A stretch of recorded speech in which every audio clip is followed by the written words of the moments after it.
There was a small tank filled with a potion inside.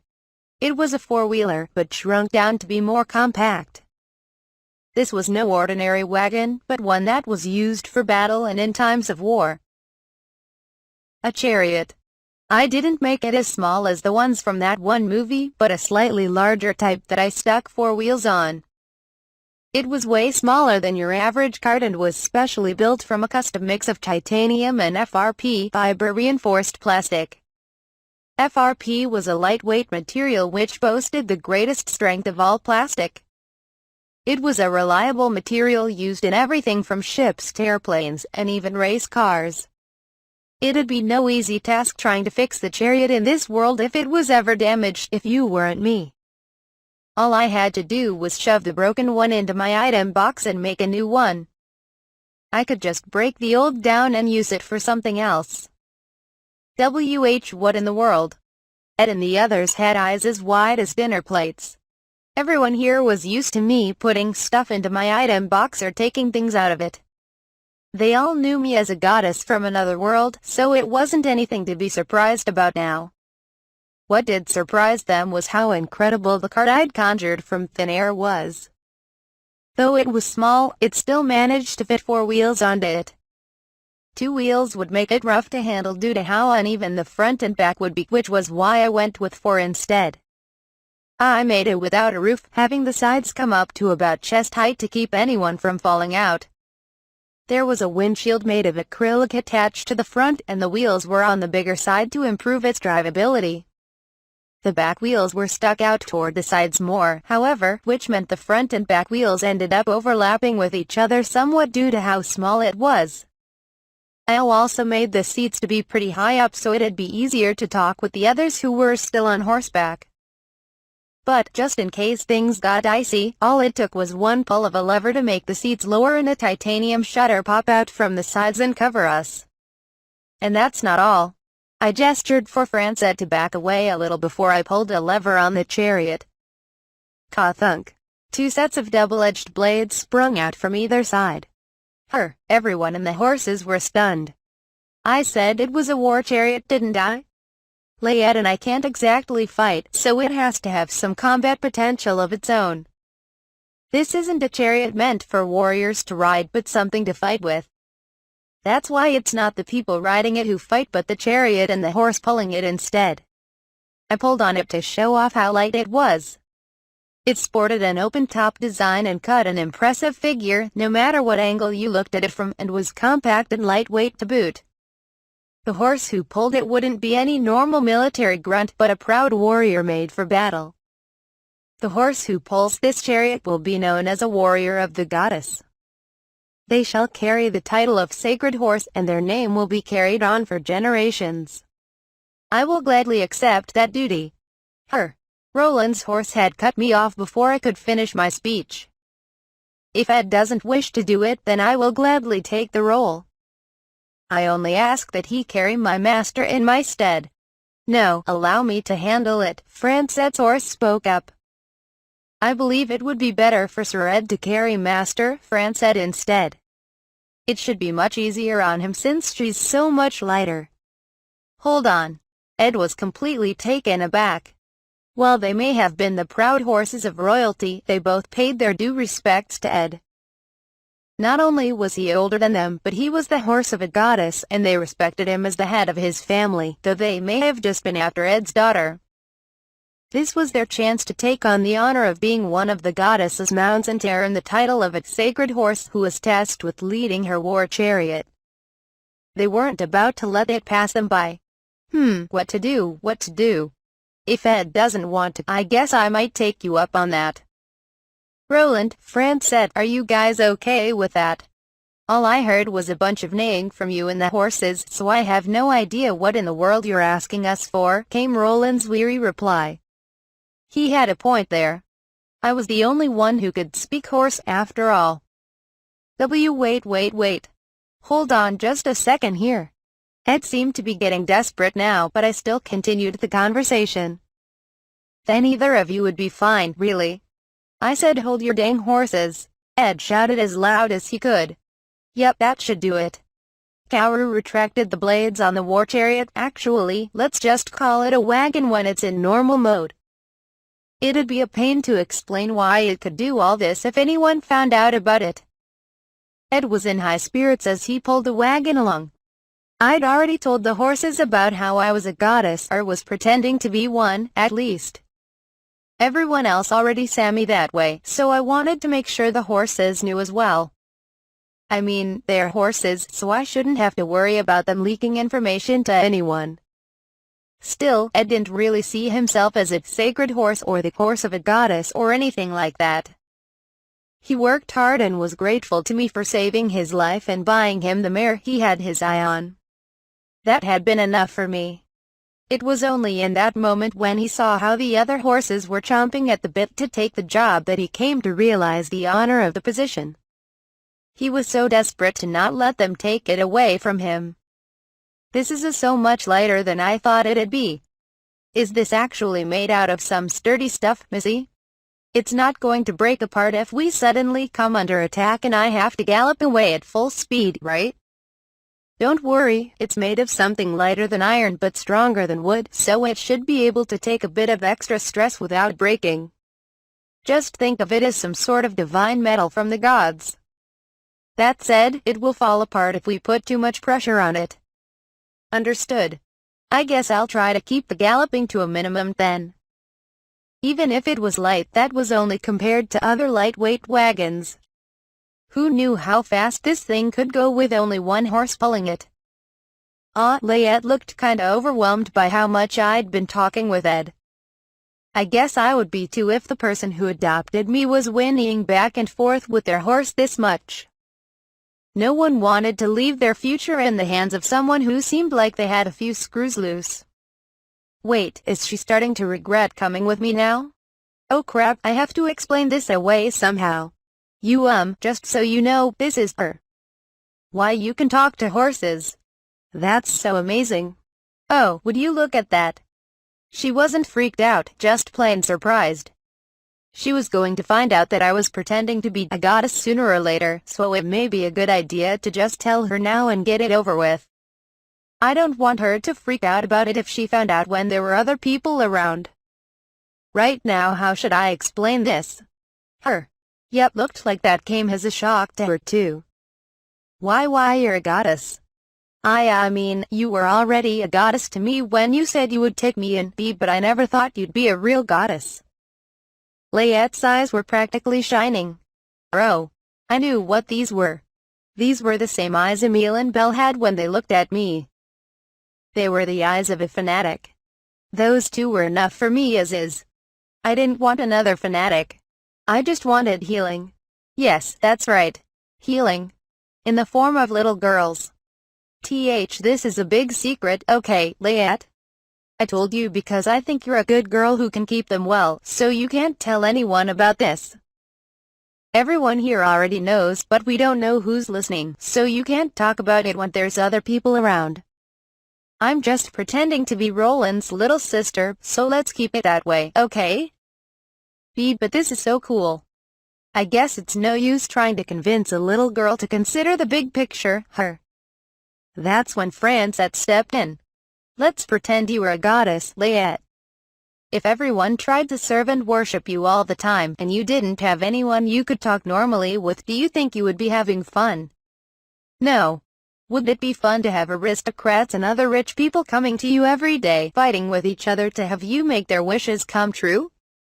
No. Then you know what you have to do, right? Yeah?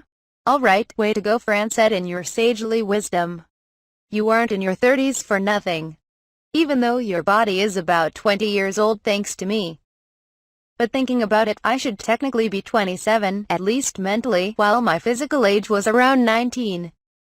Well, it should be that way, but here I was, still stuck in my 15-year-old body. You know what, I wasn't going to think too hard about that anymore. Anyway, I should be able to talk with Layette normally now. Let's get started with that healing time I've been waiting for. Please feel free to order me to do anything you want, Lady Kaoru. Why are you talking like that? I thought you weren't going to treat me like a goddess or anything. I thought this would be the right way to talk with you since you're an aristocrat. Ah, that's right. Crap, I totally forgot about that. Layette's a commoner and I'm supposed to be the daughter of an aristocrat. There's no way she would talk normally with me. What do I do? My precious healing time is slipping through my fingers. Alright, then you're my sister. From now on, you're my little sister, Layette. Her. I know she didn't look like an aristocrat at all, but I was just going to do the same thing I did with Emile and say she was another child our father had with a servant, but we still got along great. It's all I had left. That takes care of that, I shouted to the others gathered around the wagon. Roland and Francette weren't surprised in the slightest, as if they'd been expecting it to come to this. Emile and Belle also had nothing to add, since they'd never go against anything I said in the first place. With that, Layette became my little sister, without her getting a say in the matter at all. After spending a night in a small village and another night roughing out in the wild, we finally made it to a decently large town. I hadn't planned on staying that long in a town so close to the border, but I shouldn't have to worry about brand cut anymore now that we were this far away. Instead of rushing along, I was going to have us stay a bit longer in town so I could work on finding some guys who were suitable marriage material. That was why I was going on this journey in the first place, so I didn't really have a reason to rush. We'll go ahead and stay here for a while. I decided to have everyone stop so I could talk with them before we went into town. Do we have something to do here, big sis? Layette asked, tilting her head to the side. Shush, she's so cute. We'd decided that Big Sis was Layette's official nickname for me, and everyone else could call me by name if they needed to. When we were alone or didn't have to worry about getting our stories mixed up, she would just call me her Big Sis, and she'd call Belle and Francette her sisters as well. I couldn't help but wonder why I was the only one she called her Big Sister, though. Not that it really mattered. Well, you see, the whole point of this trip is for me to find someone to marry and her. Layette's expression of disbelief cut me off before I could finish, probably because it came as a shock that a goddess would be looking for someone to get hitched to. You have a bunch of scary big brothers and sisters who seem like they'd chase away any boy who gets close to you. Is there any guy who would try and see an aristocrat's daughter when she's staying at an inn? Do you even have a chance to talk with other boys and stuff? Gah! How did I not realize that? That's why it's time for a change of strategy. I had to make sure to tell everyone of my new plan. I've come to realize that there's a slight problem with me trying to pass myself off as an aristocrat's daughter.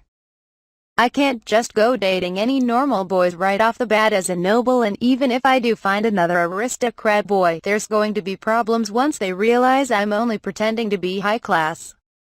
Even if Earl Adan is letting us say we're with his family, I don't have any proof that I'm a bona fide aristocrat or anything.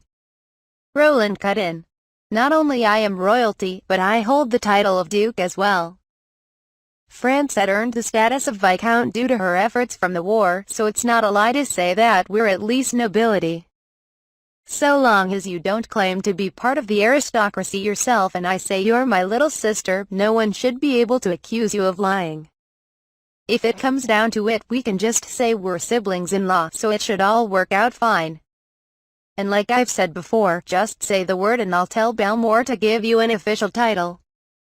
How does being an earl, no, a marchioness sound? It was a pretty normal thing for royalty to have a bunch of different titles. It came in handy if they ever needed to blend in with the nobility, if they ever needed to make an alias for themselves, or if they wanted to distance themselves from their royal heritage. Francette had already been given the title of Viscount too. I bet they wanted to make her look better status-wise if she was going to marry the brother of the king. But even without doing so, Francette was a hero of the war who'd received not only a holy blade but the official title of Protector of the Goddess. There wasn't anyone who could object against her engagement with Roland. I'll pass, thanks. Despite that, I promptly turned down Roland's proposition. He'd asked me over and over again throughout the years following the war and after Selées had descended, but I refused him every time. Roland was the type of guy who would sulk over every little thing like this too. If I became a noble of Belmore, it'd mean the king and his ministers could come to me with their demands and stuff, so I could definitely see why he'd want that to happen. I bet they weren't actually thinking of doing so, but I'd at least have to show my face before the king. That, and I'd become a pretty powerful asset they could lord over other countries. Brah. Well, if you ever feel like having a title, just let me know. It should only take about 3 extra minutes to finalize the paperwork on top of the round trip by horse to get it signed. So he's already prepared for it to happen anytime? Good lord, man. I don't want to be saddled with anything as annoying as being an aristocrat.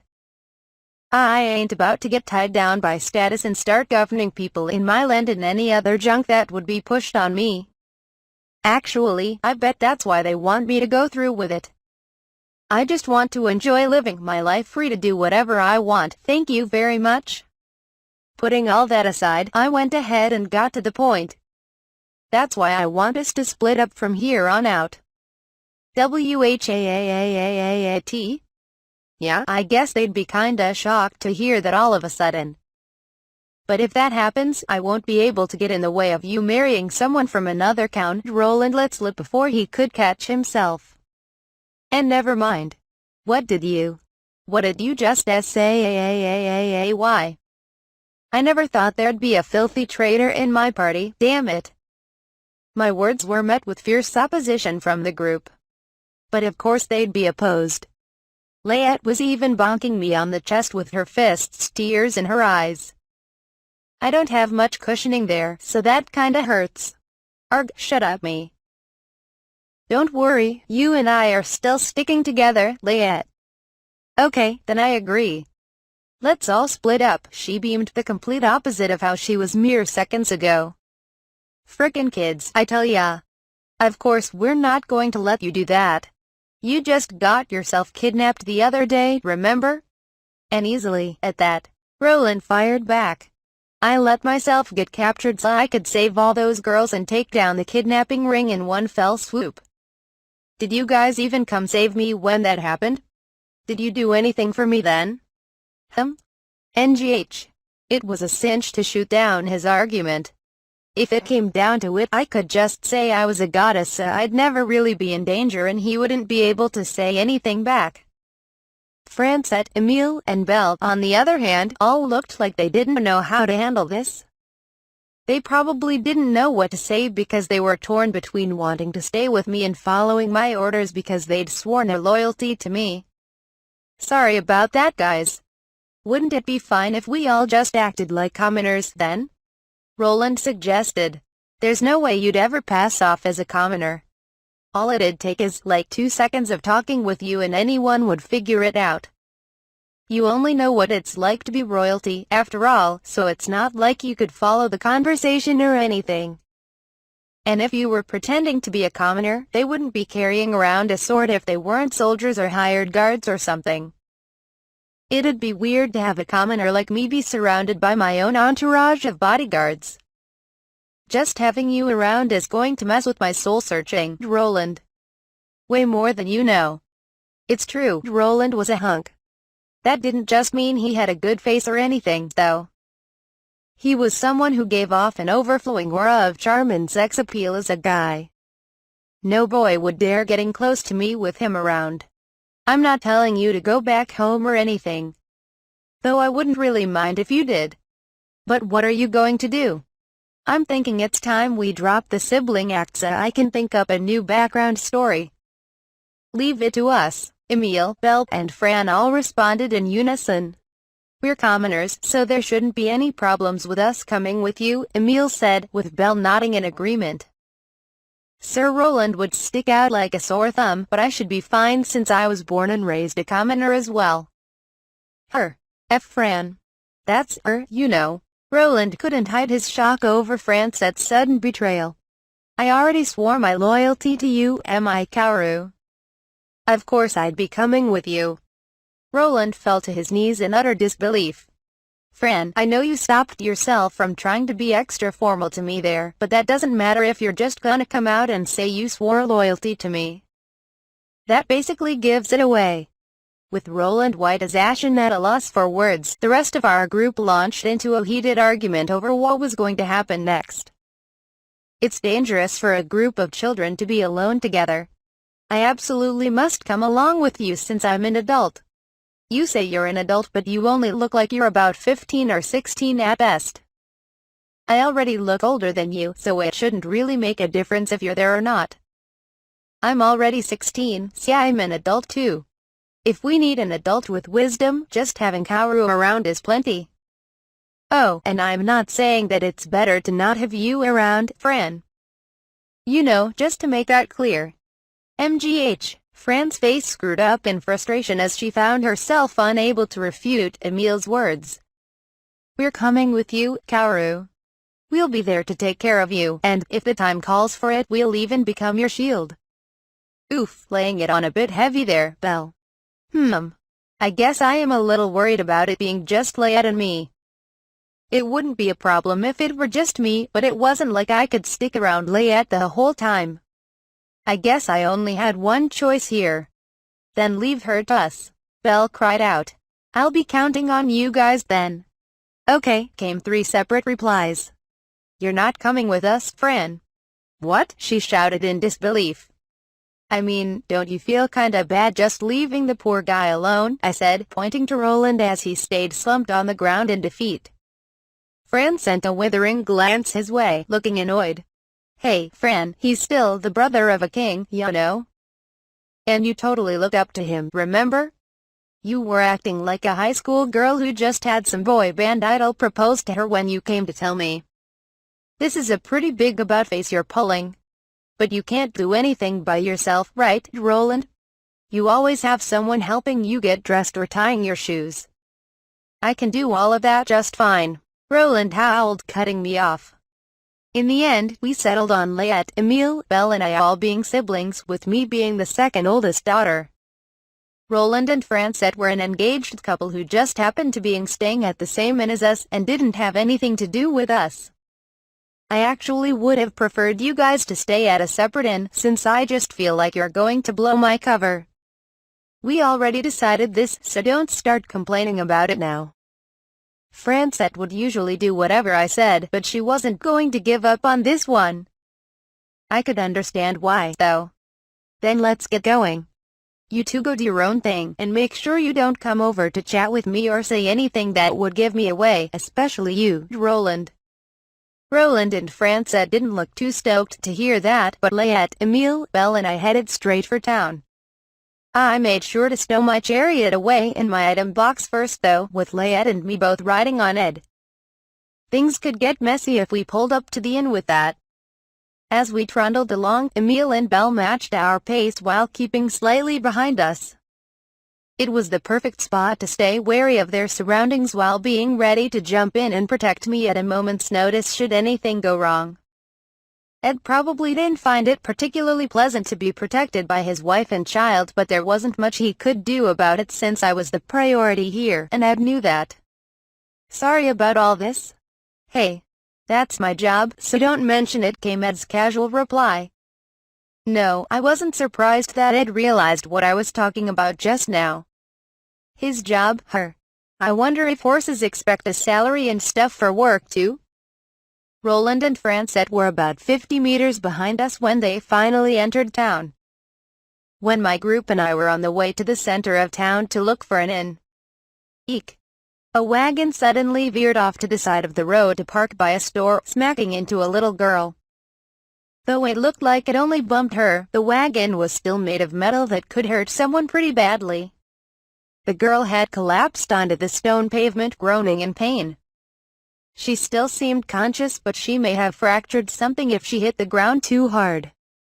I didn't know if it was from the wagon or the stone pavement, but I could see marks and scratches on her cheek from where she was hit. Ed. Yes, ma'am. He trotted over to the girl and bent down slightly. I grabbed Layette and got off, setting her on the ground before pulling a potion from my item box. It'd be kinda shocking if I just made a potion on the spot out of thin air. That was why, if I took it out of my item box, it would look like I was pulling it out of somewhere that they couldn't see. Okay, sorry, the fact that it was going to shock people didn't really change, did it? It made me feel better about it, at least. Drink this? The girl was still conscious. She was so confused by what was happening that she reflexively took the potion from me and drank it down on the spot. Her pain and wounds disappeared in an instant. Are you okay? I'm pretty sure your injuries are all better now, but your clothes are a little ripped. The crowd around us was abuzz with talk, and I could hear the words goddess and miracle being thrown around. Oh crap. I couldn't stop myself. It's a habit to do this now. I was probably a public secret in Belmore, so they wouldn't really bat an eye if I did something like this. That was how I lived my life the past 4 years, so I'd end up casually giving out potions to any kids who were hurt without thinking too hard about it. It was pretty much just reflexes at this point. But I just did this in a brand new town in a brand new country, which meant, gee girl. Just who are you? Of course a middle-aged aristocrat just stepped out of their carriage. Ed. Roger that. Ed and I practically knew what each other were thinking after spending so much time together. He lowered himself down, and I clambered onto his back with Layette in tow. Let's get out of here. Aye, ma'am. Though I still didn't have any modern-day riding gear on him like you'd find on Earth, I at least made sure he had a saddle and stirrups. I held on tight to Layette as we made our escape at full speed, alongside Emile and Belle, of course. Roland and Francette were pretending not to know us, following behind from a good distance away. Hey, they might actually seem like people sent to chase after us. The crowd was in an uproar behind me, and I could hear people yelling and stuff, but who cared about that now? All I was thinking about now was getting the hell out of here, and fast. If we didn't, they most likely were going to send people after us. I put some distance between the town and me before finally stopping and taking my chariot from my item box. Taking it out back there would have just made it too obvious who I was. I hooked it up to Ed, then lifted Layette up into it before jumping in myself. This should really let us haul ass to get out of here. Ed and the others had already drank plenty of potions to pump up their stamina and speed, so all it'd take was a little more doping via potion and no horse should be able to catch us. They'd only seen us for a second, and only saw us riding off on 3 horses. They definitely wouldn't be looking for a wagon with 4 people accompanying it. We should be able to play it off if anyone tried to find us now. Alright, let's get going. Roland had caught up to us by this point. It's the perfect plan. Everyone will think I'm just a commoner. NGH. And make sure you don't come over to chat with me or say anything that would give me away, especially you, Roland. MNGH. NRRRGH. Hey. Ha ha ha. MMMGGGHHHHH. Ah ha ha ha ha. Hee hee. Even Francette was getting in on this. Ah ha ha ha ha. Emile and Belle, you guys, too? God, just kill me already.